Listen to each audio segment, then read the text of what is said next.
박수로 환영하겠습니다. 너무너무 감사절에 귀한 찬양으로 섬겨주셔서 감사합니다. 옆에 분과 다시 한번 인사하겠습니다. 잘 오셨습니다. 또 이쪽 분에게 대단하십니다. 하나님의 은혜가 여러분이 넘치시기 바랍니다. 오늘 날씨가 많이 추워졌죠? 그래서 이제 또 겨울이 시작된 것 같습니다. 건강하시고 감기에 걸리지 않도록 여러분들 잘 조절하시기 바랍니다. 저는 오늘 이 시간 멋진 자동차를 좀 소개하고자 합니다. 아주 멋지게 생긴 자동차입니다. 빨간 거는 특별히 여성들이 좋아하는 차 아니겠습니까? 차를 볼 때 어떤 생각이 듭니까? 한번 달리고 싶다. 또 우리 젊은이들의 로망이죠. 스포츠카 타고 한번 멋지게 한번 송전돼서 달려보고 싶은 그런 욕구가 많이 있을 것입니다. 오늘 이 자동차를 보면서 그런 생각이 납니다. 차량을 운전하는 스타일이 여러 가지다. 어떤 사람은 너무 천천히 가고 뒤에서 빵빵대 하고, 또 어떤 사람은 너무 빨리 가서 이리 끼어들고 저리 끼어들어서 다른 사람이 불편해하는 그런 모습도 적지 않게 많이 있다고 생각합니다. 그런데 안전운전협회에서 조사를 했는데 차를 운전하는 스타일이 두 가지로 나눈다는 거예요. 그 두 가지 중에 하나는 장족형과 또 하나는 장방형이 있다는 거예요. 장방형은 시야가 넓어서 운전할 때 내 차뿐만 아니라 또 옆차뿐만 아니라 그 앞에까지 다 살피면서 흐름을 잘 인식한다는 거죠. 그래서 이런 장방형의 운전 스타일은 대체적으로 사고가 잘 안 난다는 거예요. 주의를 잘 하기 때문에. 그런데 또 하나의 운전 스타일이 있는데 그 스타일은 장족형인데, 장족형은 시야가 좁기 때문에 자기만 바라보고 자기만 가겠다고 우회전 좌회전 끼어들어서 상대방의 차에 어려움을 주기도 하고 또 사고도 많이 생긴다고 그러죠. 그래서 운전할 때는 장족형의 운전 스타일을 장방향으로 바꿔야 된다는 거죠. 그래서 넓게 보고 차가 멈추면은 이유가 있겠지. 또 이 인도석에 차가 가다가 차가 멈춰 있으면 왜 멈췄을까? 이유가 있겠지. 그렇게 생각하고 어떤 노인네나 또 이렇게 사람이 건너올 수 있잖아요. 그래서 사고를 미연에 방지한다면은 또 그것도 우리가 안전운전에 속한다고 봅니다. 저는 안전운전에 대해서 오늘 강의할 생각은 없습니다만은 오늘 이 운전 스타일을 소개하는 것은 바로 인생의 운전에도 여러 가지 스타일이 있다는 거죠. 인생의 운전. 자신이 인생이 주어져 있는데 인생을 어떻게 운전하느냐. 그래서 인생의 운전도 한번 우리가 살펴볼까 하는 생각을 가졌습니다. 첫 번째 그림을 보니까 첫 번째는 우리 인생의 가장 중요한 왕의 자리에, 가장 중요한 자리에 내가 앉아있고, 원은 내 인생의 바운다리입니다. 내 인생의 밖에에 그리스도를 두었다는 거죠. 그러니까 그리스도와 상관없는 삶을 사는 거죠. 이런 사람은 다시 말하면 육신에 속한 자다. 또 이런 사람은 하나님을 아직 믿지 않는 자다. 이렇게 우리가 분류할 수 있습니다. 이런 사람의 생애를 보면은 어떻습니까? 검은 점을 볼 때 뒤죽박죽 있는 것을 봅니다. 그것은 무엇이냐면 그의 생활이 얼마나 뒤죽박죽인지를 말해주는 부분이죠. 그래서 하나의 문제를 해결하고 나면 또 다른 문제가 닥치고, 그래서 이렇게 저렇게 뒤죽박죽한 삶을 살아가고 있다는 것이죠. 그래서 이런 사람들은 이 자신의 인생의 주인이 자기이기 때문에, 자기라는 존재는 어떤 존재냐? 연약한 존재라는 거죠. 자기라는 존재는 죄가 있는 존재인 것이죠. 그래서 죄가 있고 연약하기 때문에 주인 자체가 무능한 거죠. 주인 자체가 무능하기 때문에 책임을 질 수가 없고 맡길 수가 없는 거죠. 그래서 내가 나를 주관한다는 사실은 얼마나 미련한 일인지 우리가 다시 한번 보게 되는 것입니다. 이런 사람은 도덕적인 기준도 자기의 양심의 기준을 삼고 있습니다. 그래서 양심에 끄리끼지 않으면 또 양심에 혹 끄리낀다 할지라도 그것을 짓누르고 이렇게 삶의 방향이 흐트러져 있는 것을 발견하기도 합니다. 이런 사람은 그리스도를 주님으로 받아들이지 않는 사람입니다. 그래서 그리스도를 모르는 사람이다. 인생의 핸들을 자신이 잡고 있으므로 모든 일을 자기 자신이 주관하기 때문에 좌절하고 결국에 가서는 자신의 인생이 파멸에 이르게 되는 그런 삶을 살게 되는 것이죠. 성경에서는 로마서의 1장에 이렇게 말합니다. 저희는 마음에 하나님 두기를 싫어하니 하나님께서 저희를 그 상실한 마음대로 내어버려 두었다는 거죠. 버려진 대로 내버려 뒀다는 거죠. 버려진 대로 우리가 그야말로 버려진 관심이 없는 상태로 내버려 두었다는 것이죠. 그렇기 때문에 하나님께 버림을 받기 때문에 시기하고 살인하고 분쟁하고 사기하고 악독이 가득하고 더 나가서 하나님을 거역하는 자라고 그렇게 말하고 있습니다. 두 번째 그림을 소개하고 싶습니다. 두 번째 그림은 바로 이런 그림입니다. 이 사람의 인생의 핸들은 운전은 어떻게 하는가? 그는 왕의 자리에 자신이 앉아 있고 그 다음에 예수 그리스도는 자신의 인생에 받아들인 거예요.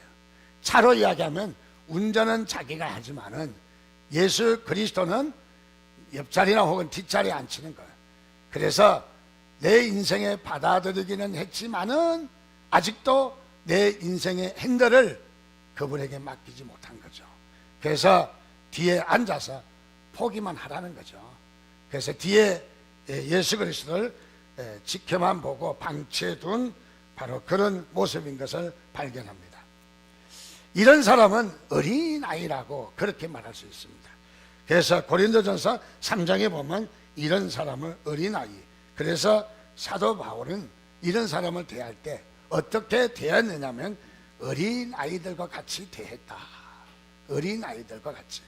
이런 사람은 예수 그리스도를 모셔드리기는 했습니다. 자신의 인생의 주인으로 예수 그리스도를 모시기는 했지만은 그러나 예수 그리스도를 자신의 왕의 자리에 내드리지 못하고 예수 그리스도를 저 발바닥에, 예수 그리스도를 저 차량의 뒷자리에 이렇게 모셔둔 결과이죠. 이런 사람은 그리스도인인지 아니면은 비그리스도인인지 잘 분간이 안 갑니다. 어떨 때는 그리스도인 같고 어떨 때는 아닌 것 같고, 이런 사람은 기복이 심합니다. 어떨 때는 천당 가서 하하하 좋아하는데 바로 시험 들어서 짜증내고 불평하고 원망하고 또 이런 사람들은 시험에 또 잘 들어요. 그래서 시험에 잘 들기 때문에 오해하고 다투고 교회 안에서도 분쟁을 일으키고 이런 일들이 잘 일어나는 바로 그런 부분이죠. 이런 사람들은 축복을 원하지만은 그러나 하나님 말씀에는 순종하지 않는 사람들입니다. 그래서 이런 사람은 로마서 8장 7절은 뭐라고 이야기했냐면 하나님과 원수 되었다고 얘기합니다. 하나님과 원수. 자신은 믿는다고 생각하지만은, 믿음 생활을 한다고 생각하지만은 하나님과 원수 되었다고 생각합니다. 히브리서 5장 12절에는 이런 사람들을 뭐라고 이야기하냐면 마땅히 선생이 되어야 할 자들인데, 마땅히 선생의 위치인데 경력도 있고 교회 생활도 있고 위치도 있고 선생이 되어야 할 자들인데 아직도 어린아이 같이 젖이나 빨고 있고 어린아이 모습으로 살고 있다라는 거죠. 그래서 주님께서는 이런 자들, 어린아이와 같은 이런 자들을 책망하신 모습이 잘 나타나 있습니다. 세 번째 그림은 조금 그림이 바뀌지 않아서 잘못됐는데, 세 번째 그림은 성숙한 그리스도인입니다. 이런 사람은 자신의 자리에, 자신의 인생의 핸들을 바로 이 예수 그리스도께 내어드리고 자신이 운전석 옆자리나 아니면 뒷자리로 가는 거죠. 그래서 자신의 인생의 주인은 내가 아니라 연약한 내가 아니라 예수 그리스도가 내 인생의 주인으로 모신 삶이죠. 이런 사람의 삶의 모습은 지금 그림이 잘못됐는데 모든 이 검은 점은 사건인데 질서정연하게 그리고 완벽하게 그야말로 어떤 일이 닥쳐도 태연하게 잘 대처하고 또 거기에 대해서 교훈을 받으며 그래서 삶의 형태가 다른 것을 발견합니다. 그래서 이런 사람들은 날마다 삶에 하나님이 주신 마음의 평화가 있어요. 그리고 더 나아가서 얼굴에 기쁨과 미소가 있습니다.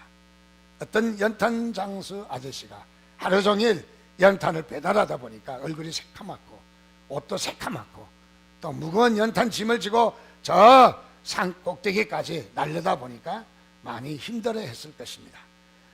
그래서 그의 힘들어하는 삶이지만은 그래도 그에게는 얼굴에 미소를 잃지 않았어요. 마음의 평화를 잃지 않았어요. 부잣집 마님이 있었습니다. 부잣집 마님은 돈도 많고 집도 좋고 그리고 차도 좋고 잘 살지만은 가정 불화가 있고 남편과의 사이가 좋지 않고 그래서 그는 늘 이렇게 인생의 짜증과 그리고 인생의 불편함으로 또는 걱정으로 염려로 이렇게 살아가고 있는 삶이었어요. 이분이 어느 날 연탄 배달하는 연탄 배달 아저씨를 보게 되었어요. 꼬라지는 형편없는데 그러나 그에게는 다른 것이 있었습니다. 그것은 뭐냐면 그는 마음의 평화가 있었고 그리고 얼굴에는 기쁨의 미소가 있었어요. 그래서 이 마님이 연탄 배달부에게 묻습니다. 자네는 이 고된 일을 하면서 짜증나지 않나? 이런 어려운 일을 하면서 얼굴에 새카맣게 칠해가지고 뭐가 그리 좋아서 얼굴에 날마다 이렇게 싱글벙글 웃고 다니냐라고 물을 때에 이분은 그렇게 대답했습니다. 네, 저는 짜증날 수밖에 없지만은 고통스럽고 힘들지만은 그러나 저에게는 한 가지 있습니다. 그것은 다름 아니라 내 안에 예수 그리스도가 계시기 때문입니다. 예수님께서 나에게 평화를 주시고 예수님께서 나에게 기쁨을 주신다. 그래서 예수 안에는 이런 평화가 있고 이런 기쁨이 있습니다라고 이 마님에게 소개를 했다는 것이죠. 어떤 분은 교회 나와서 몇 개월 되지 않는데 저쪽 한 구석에 서서 불평을 하더라는 거예요.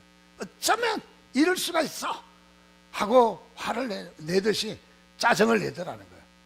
그래서 왜 이렇게 짜증을 낼까? 신앙생활 시작해서 지금 잘하고 있는데 왜 이렇게 짜증을 내냐고 가서 물어보았습니다. 왜 그렇게 힘드신 일이 있나요? 왜 짜증을 내시나요? 물었더만은 다름 아니라 세상에 이 좋은 예수를 지네들만 믿고 나에게 이제 소개했다고, 내 인생이 너무너무 아깝다고, 그래서 자신이 발견한 예수가 얼마나 좋은지, 얼마나 마음에 평화가 있는지, 얼마나 마음에 기쁨이 있는지 참으로 너무너무 좋아하는 그런 모습을 보게 되었다는 것입니다. 그렇습니다. 저는 오늘 지금까지 말씀드린 인생에는 바로 인생의 운전하는 스타일도 여러 가지가 있는데 저는 오늘 동영상으로 여러분들에게 새로운 모습을 소개하고자 합니다.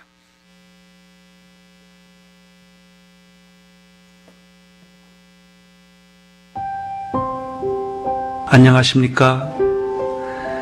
인생은 세 가지 문제를 해결하지 못할 때 갈등하고 방황하고 고민하는 것 같습니다. 첫째는 길을 잘못 들었기 때문입니다. 나는 이 길을 가고 싶었는데 막상 가보니까 그 길이 아니었거나 또는 그 길에서 계속 방향을 찾지 못하고 맴맴 돌 때입니다.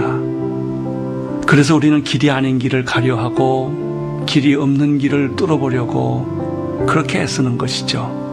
두 번째는 진리를 잃어버렸기 때문이죠. 진리라고 생각했는데 알고 보니 거짓이었고 사랑인 줄 알았는데 배신이었고 진실인지 알았는데 허위였다는 것이죠. 그래서 우리는 가짜를 붙들고 진짜처럼 목말라 했던 것입니다. 셋째는 잃어버린 생명입니다. 모양은 있는데 생명은 없고 형태는 있는데 열매가 없는 것입니다. 죽은 나무 붙들고 꽃이 피기를 바라는 것이죠. 그런데 인생에 참 길과 진리와 생명이신 한 분이 계십니다. 그분을 만날 때 우리는 잃어버렸던 길에서 등대를 발견하는 것이고, 우리는 거짓과 허위 속에 맴돌고 살았던 자기 자신에게서 진실한 진리와 그리고 빛을 보는 것이죠.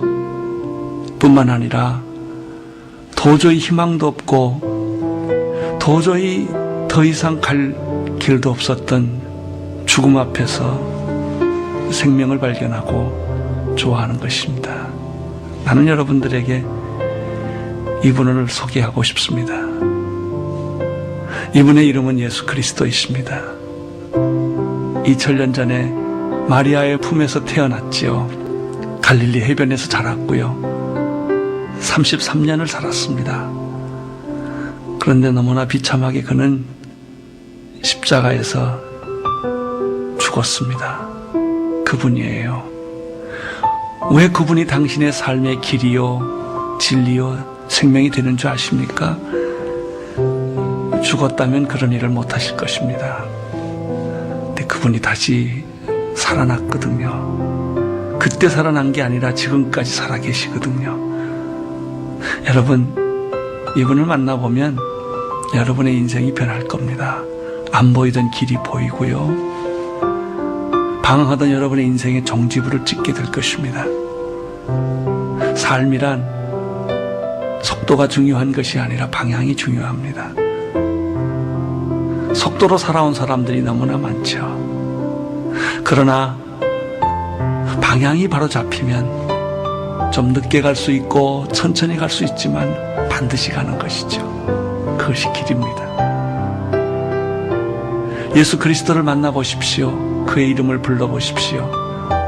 당신 몸 안에서 진리가 살아나는 것을 경험하게 될 것입니다. 우리는 수없는 거짓말과 위선 속에 살다가 진실한 사람 하나를 만나면 눈물이 나는 것이죠. 진실, 그것은 자유예요. 우리는 수많은 것을 가지고 있으면서도 억압되어 있지요. 소유가 중요한 것이 아니라 나눔이 중요합니다. 그 진리를 우리에게 보여주신 분이 예수 그리스도이십니다. 진리를 알지니 진리가 너희를 자유케 하리라. 그리고 마지막으로 생명이신 예수 그리스도를 나는 여러분에게 소개하고 싶습니다. 새가 알을 까고 나오듯이 우리의 영혼은 모든 죄와 허물과 죽음의 세계를 깨고 생명으로 잉태하는 것입니다. 그분이 예수 그리스도이십니다. 여러분 놀랍지 않습니까? 꽁꽁 얼어버렸던 대지에 꽃이 피듯이, 죽었던 나무에 새싹이 돋듯이 당신의 인생에 생명의 꽃이 피어나게 될 것입니다. 이분이 예수 그리스도이십니다. 예수 그리스도를 가슴에 품고 마음에 모셔보십시오. 그분의 이름을 불러보십시오. 당신의 영혼은 이 순간 변하게 될 것입니다. 그리고 그 당신은 기적을 경험하게 될 것입니다. 저는 한 사람을 또 소개하고 싶습니다. 오늘 성경에 읽은 니고데모입니다. 이 니고데모는 바로 유대인의 관원이었습니다. 관원이라면 지금 우리나라의 국회의원 내지 또 장관, 겸직한 장관, 그래서 입법과 사법을, 입법과 행정을 같이 하는 바로 그런 일입니다. 관원입니다. 다시 말하면 부족함이 없고 못 배운 게 없고 배울 거 다 배웠고 가진 거 많고 명예도 있고 참으로 유대 사회에서 가장 좋은 위치에 앉아 있는 그런 사람입니다. 그가 어느 날 예수님께 찾아왔습니다. 예수님께 찾아와서 하늘나라를 어떻게 갈 수 있는지요, 하늘나라 가는 법을 가르쳐 달라는 것입니다. 찾아왔다는 그에게는 뭐가 있을까요? 그야말로 그는 인생에 아픔이 있었다는 것이죠. 그런 인생에 방황함이 있었다는 것이죠. 돌아가서 그의 인생에 뭔가 허전함이 있었다는 것이죠. 그래서 예수님께 찾아와서 하늘나라를 어떻게 가냐고 물었던 것이죠. 그래서 이 니고데모는 전에는 그렇게 생각했던 것이죠. 우리의 선행으로 착하게 살면 하늘나라 갈 수 있겠지. 그리고 철학이나 지식을 가지고 살면 우리가 하늘나라 갈 수 있을 거라고 생각했습니다. 아니면 종교생활을 잘하면은 수행을 하고 도를 닦고 우리가 많은 이런 훈련을 받으면은 우리는 하늘나라 갈 수 있을 거라고 그렇게 생각했습니다. 미안하지만 기독교는 종교가 아닙니다. 기독교는 하나님과 관계입니다. 우리는 종교생활하라고 모인 것이 아니라는 거죠. 하나님과 관계하기 위해서 모였던 것이죠. 그래서 니고데모의 생각처럼 저와 여러분들도 이 땅에 살면서 선행이나 철학이나 종교로 말미암아 우리가 좋은 데 갈 수 있을 거라는 우리의 생각은 잘못된 생각입니다. 예수님께서는 그렇게 말합니다. 예수께서 대답하여 이르시되 진실로 진실로 내게 이르노니 사람이 거듭나지 아니하면 하나님 나라를 볼 수 없다. 거듭나지 아니하면. 거듭난다는 것은 무엇일까요? 거듭난다는 것은 위로부터 난다는 말이죠. 니고데모도 이렇게 대답했습니다. 아니 내가 성인이 되어서 다 컸는데 어떻게 모태에 들어갔다가 다시 날 수 있겠습니까? 그게 아니란다. 거듭나는 것은 위로부터 나는 거란다. 위로부터 난다는 하나님으로부터 다시 출생해야 된다는 거죠. 하나님으로, 영으로 출생하는 거죠. 성령님으로 출생하는 것이죠. 그래서 우리는 인생의 이 땅에 살면서 가장 중요한 것은 바로 위로부터 출생입니다. 바로 그때부터 우리 생명의 씨앗이 심겨져서 우리에게 생명이 싹트고 움트기 시작하는 것이죠. 그래서 위로부터 우리가 태어나는 것이죠. 예수님께서는 대답하시되 진실로 진실로 내게 이르노니 사람이 물과 성령으로 나지 아니하면 하나님 나라에 들어갈 수 없다. 어떻게 우리가 거듭나는지를, 어떻게 위로부터 나는지를, 어떻게 하나님의 영으로 나는지를 말해주고 있습니다. 그것은 다름이 아니라 물과 성령이라고 했습니다. 물은 무엇입니까? 그것은 말씀을 가리킵니다. 하나님의 말씀을 잘 배우고 순종할 때. 그리고 더 나아 성령님은 하나님의 영이십니다. 하나님의 영이 우리에게 오셔서 작용할 때, 하나님의 영이 우리에게 우리의 인생을 감싸고 작용할 때 바로 우리가 거듭나게 되는 것이죠. 이 거듭나는 게 바람이 임의로 불 때 어디서 부는지 알지 못하는 것처럼 우리의 영이 변화되는 것이죠. 영의 생명의 씨앗이 심겨지게 되는 것이죠. 그래서 우리는 영의 생명이 씨앗이 심겨지는 것을 거듭난다고 말하는 것이죠. 그래서 우리 인생은 그때부터 변하게 되는 것이죠. 우리는 예수 안에서 생명의 씨앗이 심겨져서 거듭난 사람은 삶이 다르다는 거죠. 기쁨이 있다는 거죠. 만족이 있다는, 행복이 있다는 거죠. 어떤 어려움이 있어도 잘 이겨내고 이 험악한 세상을 살아가노라면 어려움이 있지만은 그러나 그것을 묵묵히 잘 이겨내고 거기에서 교훈을 찾으며 좌절하지 않고 낙심하지 않고 우리 인생을 승리하게 사는 것입니다. 날마다 하나님과 교제하며 하나님이 힘을 주시고 하나님이 우리를 가르치시고 인도하시고 축복하셔서 우리는 날마다 승리의 삶을 살아가는 우리의 삶인 것이죠. 하나님이 이 선물을 우리에게 주셨습니다. 성경은 말하기를 이 선물을 너희는 그 은혜를 인하여 믿음으로 말미암아 구원을 얻었나니 이것이 너희에게서 난 것이 아니요 하나님의 선물이라고 말합니다. 이것은 하나님이 우리의 수고와 우리의 노력으로 우리의 대가로 우리의 착하고 우리의 많은 어떤 종교 생활을 통해서 주어진 것이 아니라 하나님께서 우리에게 선물을 주시기로 우리에게 선물을 주신 것이라는 거죠. 이 왜 선물로 주셨을까요? 금액으로 환산할 수 없기 때문에 너무너무 큰 사랑이고 너무너무 큰 은혜고 세계 인구가 70억 가운데 약 40억 정도 35억 정도가 하나님을 찾고 있습니다. 정신 나간 사람들이 아닙니다. 종교생활하는 사람들이 아닙니다. 왜 그들은 이렇게 35억이 예수 그리스도 하나님을 찾고 있느냐? 바로 그의 인생의 주인이 될 때 어떤 삶이 되는가를 경험했기 때문에 그렇습니다.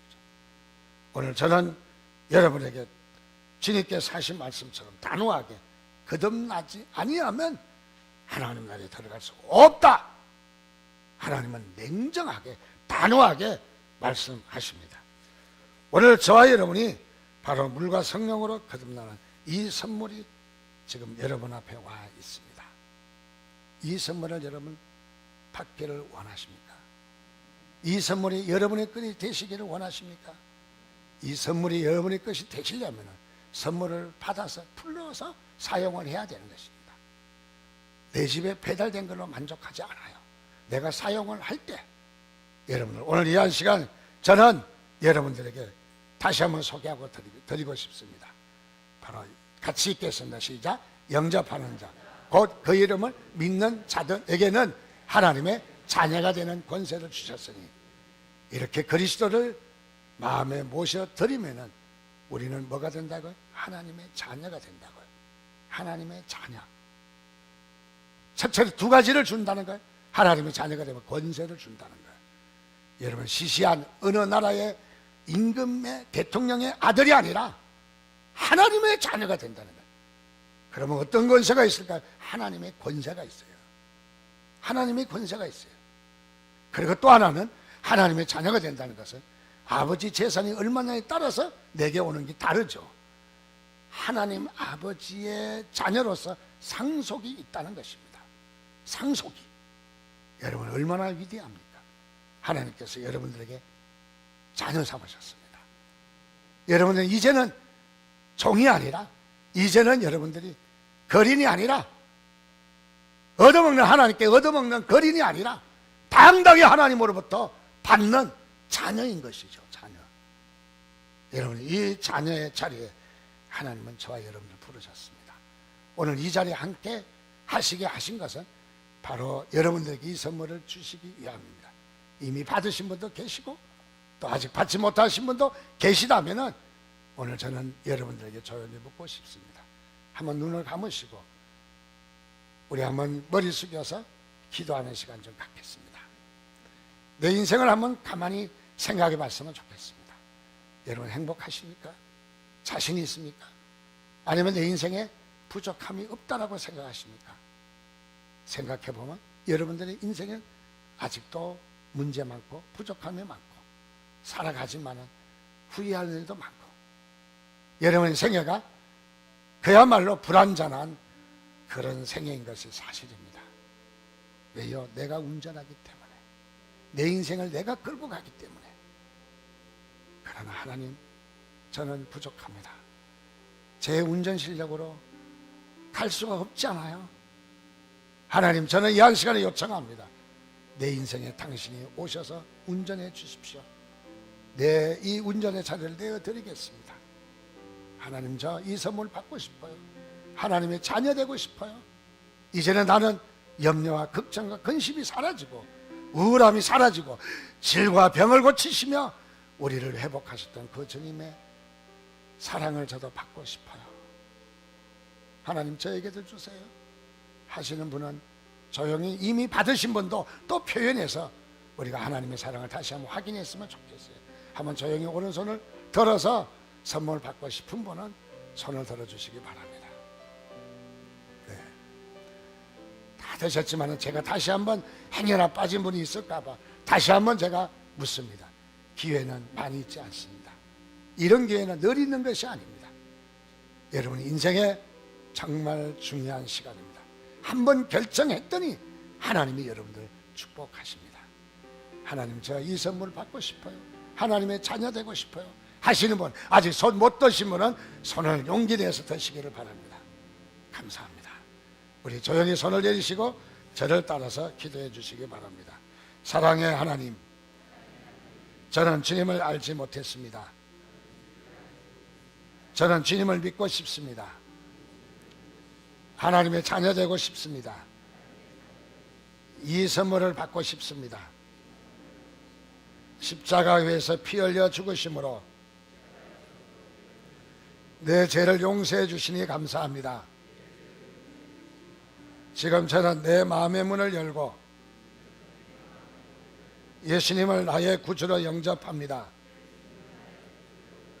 내 마음에 오셔서 저를 다스려 주옵소서. 이제부터는 하나님의 자녀로 살겠습니다. 제 생애를 축복하시고 다스려 주옵소서. 예수님의 이름으로 기도드립니다. 아멘.